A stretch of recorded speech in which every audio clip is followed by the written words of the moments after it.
Hi friends, কেমন আছেন সবাই? হানি ফ্রেন্ড চ্যানেলের একটি নতুন ব্লগে আপনাদের স্বাগত। সবাই ভালো আছেন? আমিও খুব ভালো আছি। আজকে ব্লগটা সকাল 9টা 9:30 থেকেই শুরু করছি। তো দেখুন, এদিকে আবার একটু রান্নাও বসিয়ে দিয়েছি, পটল আলু মাছের ঝোল। বেশি কিছু রান্না করব না, একটা মাছের ঝোল ভাত করেই সেরে দেব।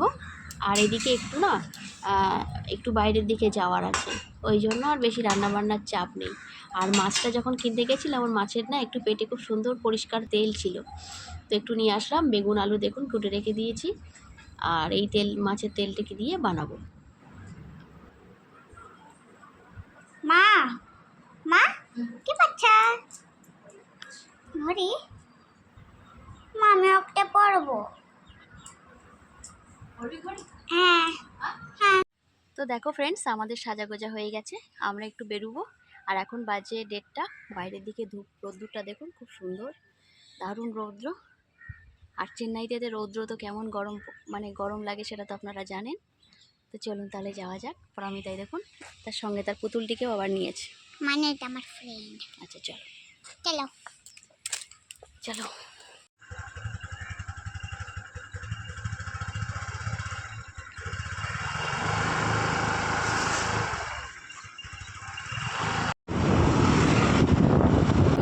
হ্যাঁ বাবা, নিয়ে গেছিলাম এখান থেকে।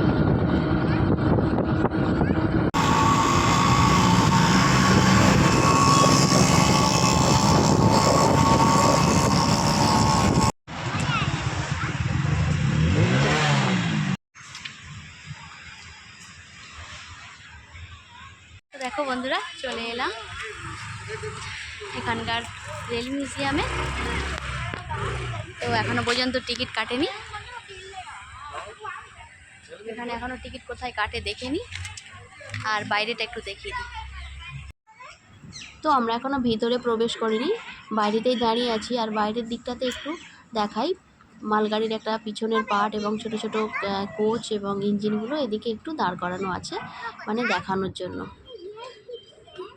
তো দেখো বন্ধুরা, বাড়ি থেকে যখন গুগলে সার্চ করে এসেছিলাম, অ্যাডাল্টদের জন্য 50 টাকা করে টিকিট, আর বাচ্চাদের জন্য ছিল 25 টাকা করে টিকিট। কিন্তু এখানে এসে দেখছি যে অনলি 95 রুপিস নিয়েছে। আমাদের দুজনের 40-40-80, মেয়েটার জন্য নিয়েছে 15 টাকা।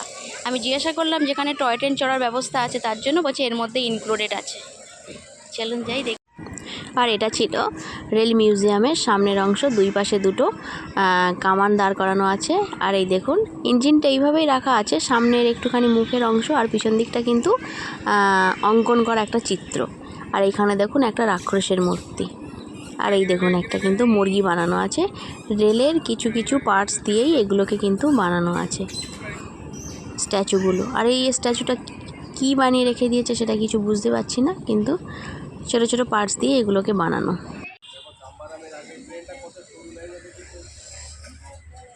এগুলো সরু সরু ছিল না?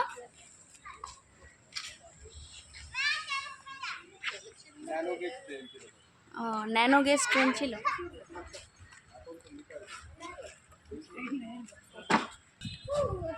তাই তো, এটা কত সালের ট্রেন ছিল যে এত সরু? ও তাই তো, ন্যানো গেজ ছিল।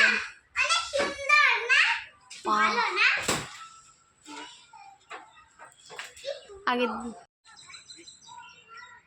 1965।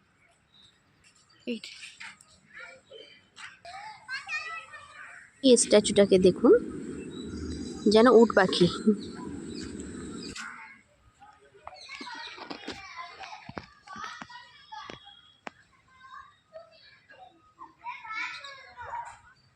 হ্যাঁ, এর গায়ে তো লেখা নেই গো কত সালের ট্রেন ছিল এটা। ফার্স্ট না? কত পুরনো দিনের ট্রেন। হ্যাঁ, দারোয়ান বস থাকার জায়গা ওটা।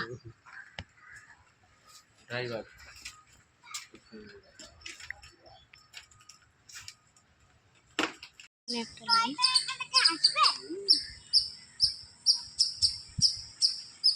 এইখান থেকে এই লাইনটা যাচ্ছে, এটা টয় ট্রেন যাওয়ার লাইন না? না, ভেতরে গেলে যদি টয় ট্রেনটা চলে আসে।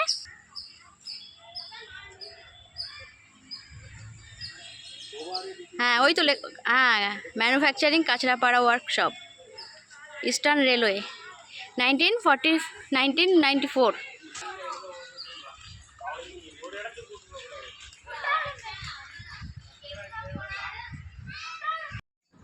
তো দেখো বন্ধুরা, এখানে যতগুলো ট্রেন বা ট্রেনের ইঞ্জিন এখানে রাখা আছে, তার প্রত্যেকটি ইঞ্জিনের সামনে বা ট্রেনের কোচের সামনে তার কোথায় তৈরি হয়েছে এবং কত সালে তৈরি হয়েছে তার পুরো ডিটেলসটা এখানে দেয়া আছে। আমরা একটু দেখানোর চেষ্টা করব। সবথেকে ভালো লেগেছে একটাই, যে বাড়ির এতটা কাছে এই একটা ছোট্ট রেল মিউজিয়াম এখানে আছে, আমরা এতদিন জানতাম না। অনেকের মুখে শুনেছি, কিন্তু কোথায় আছে কী ব্যাপার সেটা জানতাম না। আর প্রমিতা তো এখানে এসে খুব খুশি। অ্যাকচুয়ালি এই রেল মিউজিয়ামে আসার প্রথম সূত্রপাত শুরু হয় প্রমিতার থেকে। প্রমিতা স্কুলে কোনো ফ্রেন্ডের মুখ থেকে শুনেছিল, ও বাড়ি এসে রোজই বায়না করতো, বাবা আমাকে রেল মিউজিয়ামে নিয়ে চলো। তো যাই হোক, রেল মিউজিয়ামে এসেছি আমরা সপরিবারে। সবথেকে বড় কথা, প্রমিতার বাবারও এখানে এসে খুব ভালো লেগেছে। ও অনেক রকমের রেলের ইঞ্জিন এবং ক্রেন, বিভিন্ন মালগাড়ির বিভিন্ন অংশগুলো দেখছে এবং সেগুলো কত সালের বা কোথায় তৈরি হয়েছে। ওর বাবা এসে কিন্তু খুবই এখানে মজা পেয়েছে।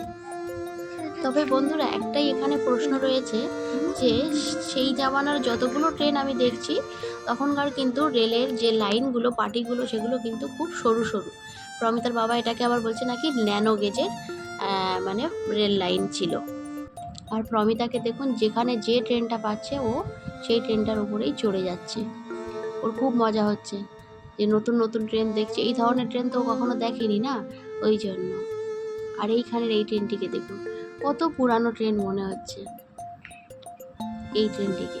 আর ওই পাশের ওই যে ব্ল্যাক কালারের ট্রেনটা, ওটা মনে হচ্ছে স্টিম ইঞ্জিন। ওটা তো কারেন্ট ইলেকট্রিসিটির কোনো ব্যাপারই নেই। তো এখানে দেখি এই ট্রেনটি 1964 সালে তৈরি হয়েছে। এটা একটা জাপানিজ কোম্পানি বানিয়েছে। তো এই ট্রেনটা অনেক পুরানো। আর এদিকে দেখুন, ট্রেনের পার্টসগুলো দিয়ে এরা কি বানিয়ে রেখে দিয়েছে, এক একটা স্ট্যাচু বানিয়ে রেখে দিয়েছে। প্রথমে আমি যখন এখানে এন্ট্রি করছিলাম তখনও কিন্তু অনেকগুলো স্ট্যাচু ওখানে ছিল, মুরগি বা বিভিন্ন ধরনের স্ট্যাচু, সেগুলোকে তখন দেখানো হয়েছে। আর এই ট্রেনটাকে দেখুন, এটা কিন্তু স্টিম ইঞ্জিন। এই দেখুন, প্রমিতা যেইখানটায় দাঁড়িয়ে আছে এইখানটায় ওর পুরো সব পার্টসপত্রগুলো আছে। আর ওই ভিতরটায় দেখুন, ওই যে গর্তর মতো, ওর মধ্যে কিন্তু কয়লা ওখানে জ্বালানো হতো, বা ওটা চুল্লি টাইপের। তো একটু চুল্লির দিকে এগিয়ে যাব। দেখুন এইখানটায় চুল্লি, মানে কয়লা দিয়ে ট্রেনটিকে চালানো হতো। আর এই পিছন দিকটায় দেখুন কয়লা রাখার জন্য স্টোরেজ আছে। আমরা যারা অনেকে গদের সিনেমাটা দেখেছি, তারা কিন্তু এই কয়লা কিভাবে দিতে হয় সেটা কিন্তু অনেকেই দেখে নিয়েছে। আর এদিকে দেখুন, টয় ট্রেনের টাইমিংগুলো এখানে দেওয়া আছে। আমাদের যে টাইমটা এখন ঘুরছি তাতে করে এখন আর যাওয়াই যাবে না, টয় ট্রেনটা এখন বন্ধ আছে। আর এইখানে দেখুন, রেলের বিয়ারিংগুলো দিয়ে কি সুন্দর একটা গন্ডা টাইপের বানিয়ে রেখে দিয়েছে, সুন্দর লাগছে। প্রমিতা তো আবার বলছে নাকি ওর পিঠে উঠে বসবে। বলছি না বাবা, লেগে যাবে, জামা কাপড়ের দাগ হয়ে যেতে পারে। চলুন তাহলে এগিয়ে যাওয়া যাক সামনের দিকে। এই দেখুন, সামনেটায় আবার কি আছে, এটা একটা রাবণের মূর্তি, কি সুন্দর দেখুন বানিয়ে রেখে দিয়েছে। আর এইটা আবার কি তা কে জানে বাবা। এটা দেখুন, যেন মনে হচ্ছে একটা ট্যাঙ্কার টাইপের। আর এটা তো একদম মাথার ওপর দিয়ে যাচ্ছে, কিচ্ছু বুঝতে পারছি না যে এটা কি বানিয়ে রেখে দিয়েছে। কিন্তু এই স্ট্যাচুটাও কিন্তু খুব সুন্দর লাগছে দেখুন। বিভিন্ন ধরনের সুন্দর সুন্দর স্ট্যাচু এখানে কিন্তু বানিয়ে রেখে দিয়েছে রেলের পার্টসপত্র দিয়ে। এবারে আমরা একটু ওই দিকটাতে এগিয়ে যাব সামনের দিকে। অনেক কিছু ওই দিকটা দেখে নিলাম। এই দেখুন, চলে এলাম টয় ট্রেনে। টয় ট্রেনটা নাকি এখন একটু ছাড়তে বাকি আছে, অনেকটাই টাইম।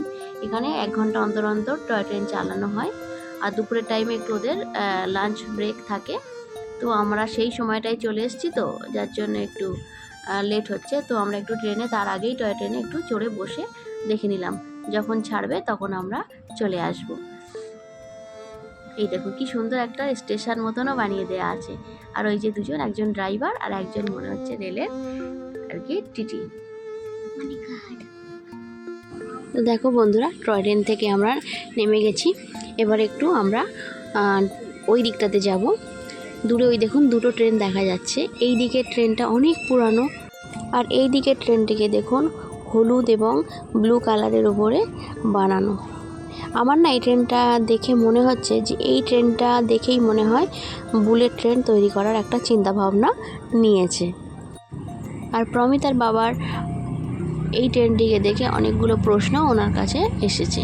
তো প্রশ্নগুলো হলো এই যে এই রকম ছোট্ট একটা দরজা, এই রকম একটা ছোট্ট জায়গার মধ্যে লোকো পাইলট কীভাবে এখানে ট্রেনটা চালাতো, তার কি গরম হতো না? আর সামনেটা এতটাই বাড়ানো, সে দেখবে কি করে? আর এদিকে দেখুন ট্রেনটি আবার নাকি 1954 থেকে নাকি 55 মধ্যেই তৈরি। তো চলুন এবারে ট্রেনটার একটু পিছনের দিকে যাওয়া যাক, পিছনের দিকের অংশগুলো এর আবার কেমন আছে। এতগুলো ট্রেন দেখার মধ্যে কোনো প্রশ্নই আসেনি প্রমিতার বাবার, এই ট্রেনটাকে নিয়েই যেন যত প্রশ্ন মাথা চাড়া দিয়ে উঠেছে। জানি না বাবা কেন এই মডেলটাকে বানিয়েছিল। আর এই মডেলটা দেখো খুব হেভি টাইপের মনে হচ্ছে।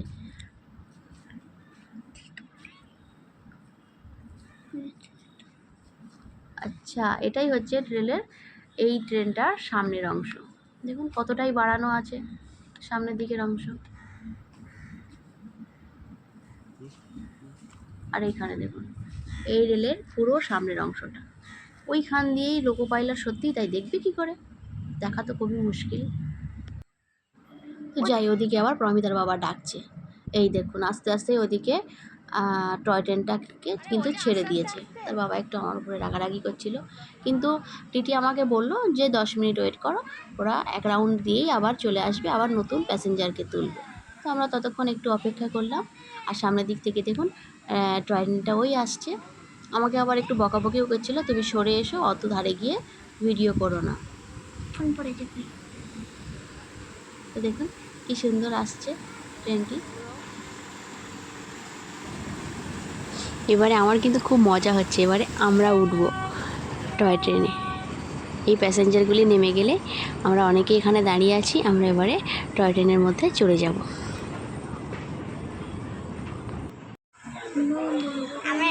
এবার দেখুন আমরাও টয় ট্রেনের মধ্যে চলে গেছি। এবারে কিন্তু টয় ট্রেনটা ছাড়বে, এই দেখুন ছেড়েও দিয়েছে। প্রমিতার তো খুব মজা হচ্ছে। এবারে চলে এলাম রেল মিউজিয়ামের সবথেকে গুরুত্বপূর্ণ এবং মেন পার্টে চলে এসেছি। এইখানটাতে দেখুন কি সুন্দর রেলের পার্টি বানানো আছে, আর ছোট ছোট রেলের ইঞ্জিনগুলোকে এখানে বানানো আছে, তারা কিন্তু চলছে এবং কিভাবে চলবে তার ইয়েলো সিগন্যাল, গ্রিন সিগন্যাল এবং রেড সিগন্যাল সব কিছু এখানে কিন্তু দেয়া আছে। স্টেশনে কতক্ষণ দাঁড়াবে সব কিছু এখানে কিন্তু দেখানো রয়েছে। খুব সুন্দর 3টে পার্টি এবং 3টে ইঞ্জিন এরকম চলছে। এটা কিন্তু সবসময় চালানো হয় না, যখন এই হলটার মধ্যে অনেক লোকজন চলে আসে তখনও কিন্তু এই মানে রেল রানিং শোটাকে দেখানো হয়। তো আমরা সেটাই চলে এসেছিলাম টাইম মতো, তো একটু দেখতে পেলাম। দেখুন নিচের লাইনটা দিয়েই রেলটা কি সুন্দর আসছে, আর সবাই কিন্তু এর ভিডিওটা নেওয়ার জন্য ব্যস্ত হয়ে পড়েছে।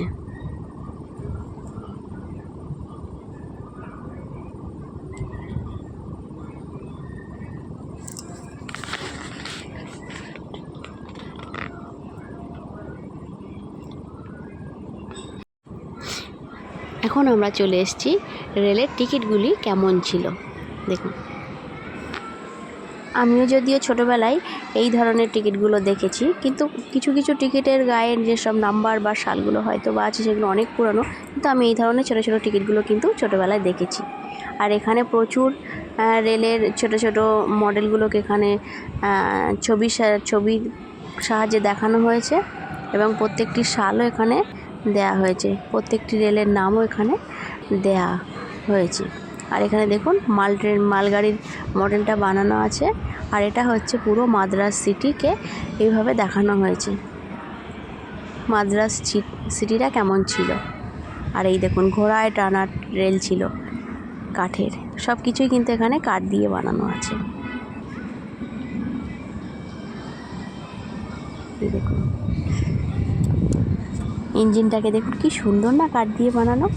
আর এটা দেখুন ডবল ডেকারের ট্রেন ছিল।